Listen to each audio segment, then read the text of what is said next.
gens que tu peux côtoyer dans ta vie. C'est pourquoi, tout à l'heure, quand on va voir les principes, les gens que tu vas côtoyer, les gens que tu peux côtoyer, les compagnies, la Bible dit, attention, les mauvaises compagnies corrompent les bonnes mœurs. Alléluia. Tu peux changer de langage si tu marches avec quelqu'un qui a un mauvais langage. Tu peux changer de caractère si tu marches avec quelqu'un qui a un mauvais caractère. Tu peux changer d'habitude, de comportement, de vision. On peut détourner ta vision. Tout dépend de qui tu côtoies, qui tu fréquentes, qui est dans ton environnement.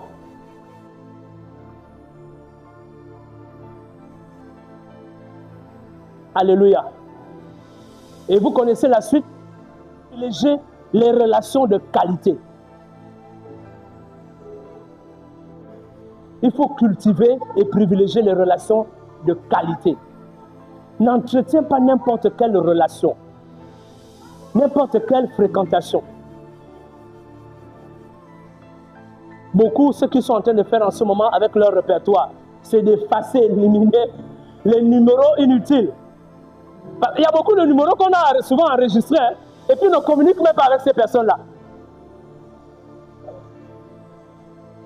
Les relations que tu as là, ça t'apporte quoi? De quoi est-ce que vous parlez avec ces gens-là? Alléluia. Il faut cultiver et privilégier les relations de qualité. Les relations de qualité.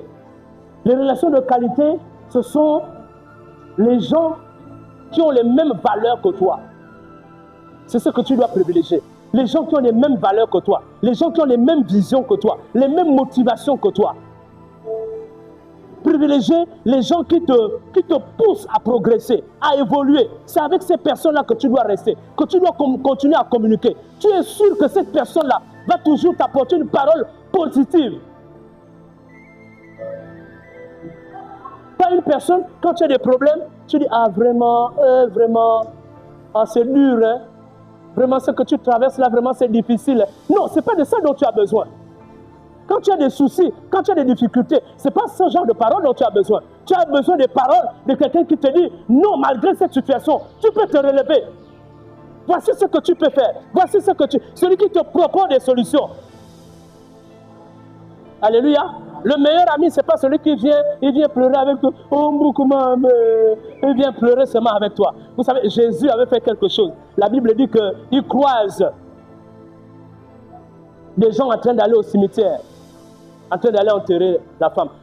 La seule chose que les villageois, les parents et tout le reste, les amis pouvaient faire, c'était de pleurer et d'accompagner cette personne à aller enterrer. Jésus, lui, il a fait le contraire. Il leur a fait faire demi-tour. Lorsque Jésus t'approche quand tu as des problèmes, lui t'apporte la solution. Il te remet, il te redonne, il restaure, il restitue ce qui t'a été volé, ce que tu as perdu. C'est ce que Jésus fait. Jésus n'est pas un simple consolateur. Alléluia. La compassion de Jésus, c'est pas la pitié. C'est une compassion de solution. Alléluia. Il faut privilégier les relations utiles, les relations de qualité, les relations de valeur, les relations qui ont un sens. Est-ce que tes relations, tes fréquentations, ça a un sens? Est-ce que ça a un sens de marcher avec ces gens-là? On ne comprenait pas souvent, je ne comprenais pas souvent ce que mon père me disait. Il disait souvent, ah, toi tu es marié et puis toi tu marches avec les célibataires. À un moment donné, ça n'a pas de sens. Nous avons les relations professionnelles, après ça s'arrête là. Et puis on rentre à la maison. Parce qu'en tant que célibataire, toi tu es libre d'aller, avant de rentrer, tu peux rentrer à 22h. Et puis ils seront les premiers à te dire, oh toi aussi, c'est ta femme, c'est toi quand même l'homme. C'est ça qui va te dire, oh mais c'est quand même toi l'homme. C'est toi l'homme ou c'est pas l'homme, c'est quoi? C'est la femme te commande. Ah non, non, non, non, ça ne fonctionne pas comme ça. Mon foyer, c'est mon foyer. Ah non, ça là, je ne marche pas. Il faut avoir des principes, mes enfants. Il faut avoir des valeurs dans vos vies. Ne laissez jamais quelqu'un venir parler de votre mari, de votre femme, d'une secte, avec les gens. Ça là, là, je ne t'ai pas autorisé. C'est pourquoi vous-même ne commettez jamais l'erreur de raconter vos problèmes, vos soucis de couple, de foyer à vos amis. Vous êtes en train de fragiliser vos relations. Parce que quelqu'un va facilement parler de ton ami. Il va facilement, ton mari voyou là. Ah, mon mari voyou. Tu es en train de m'insulter là. Tu insultes mon choix. Là, tu es en train d'insulter mon choix et ma décision. Alléluia. C'est des choses à ne pas tolérer. Regardez, Paul avait dit à Timothée, Paul a dit, fais-toi respecter, que personne ne méprise ta jeunesse. Un chrétien, c'est celui qui sait se faire respecter. Ne laisse personne te mépriser. C'est pourquoi toi-même sois sérieux dans ce que tu fais. Fais des choses sérieuses. Pourquoi on ne méprise pas? Alléluia. Si tu pries, tu viens là à l'église, votre église, même si c'est petite comme ça, mais il faut que ça soit sérieux. Ne laissez pas des gens vous mépriser. Quand les gens, il faut que le message, c'est pourquoi je forme les prédicateurs et les modérateurs. Tout à l'heure, on a rencontré. Il faut que ça soit de qualité. Quand les gens vous écoutent comme ça, ils disent oui, ici on enseigne. Il ne faut pas qu'on fasse les mêmes choses parce que ça marche là-bas, parce que ça attire les gens là-bas. Nous aussi on va faire ça. Non, non, non, non, non. Il faut viser ce que nous on veut faire. Qu'est-ce que nous on veut faire? Nous on forme les mentalités. Même si c'est 2 personnes, on les forme. Alléluia. Jésus visait la qualité. C'est pourquoi il n'a eu besoin que de 12 bonhommes. Il a trié dans la foule. Il a pris 12. Et les 12 là après, qu'est-ce qu'ils ont fait? Ils ont embrasé le monde. Alléluia. Je vous dis la vérité, vous allez impacter. Si vous recevez les enseignements, vous acceptez d'être formé, quel que soit le nombre que vous êtes, vous allez impacter votre environnement et votre génération. Et c'est ça que moi je veux. C'est ça mon rêve. Le Seigneur m'a appelé pour perfectionner les saints. Pour perfectionner, c'est ça mon appel, c'est ça mon ministère. Perfectionner les saints. Amener le faible à devenir fort. Amener le pauvre à devenir riche. Amener le dernier à devenir premier. C'est ça, et c'est possible avec Dieu.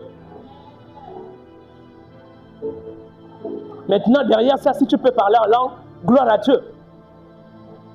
Alléluia. Amen. Cultiver les relations, les bonnes relations. 7, on termine.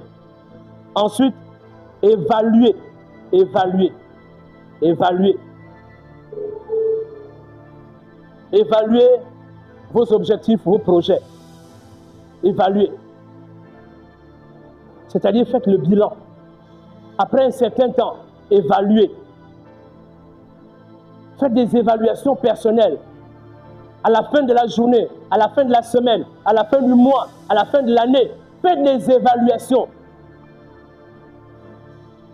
Je n'ai pas apporté la fiche. J'avais promis filmer. J'ai conçu une fiche à la fin de l'année, là-bas à Lambaréné, sur le bilan, sur les différents domaines de notre vie. Il faut faire le bilan. Avec qui tu étais en relation, en communication, en fréquentation tout au long de cette année? C'est qui? Et puis tu vois qu'est-ce que cette relation-là t'a apporté. Qu'est-ce que ça t'a apporté? Est-ce que c'est utile de continuer à entretenir cette relation, cette fréquentation? Si ce n'est pas utile, mon ami, mets ça de côté. Garde cette personne parmi tes connaissances. Garde cette personne parmi tes... Je ne te demande pas de ne plus parler avec... Mais garde la personne parmi tes connaissances. Oh, je connais telle personne. Mais les fréquentations, il faut voir, il faut trier. Il faut faire le bilan. Alléluia. Est-ce que quelqu'un a saisi la vision, le message de cette année? Alléluia. Est-ce que Net a saisi la vision de cette année?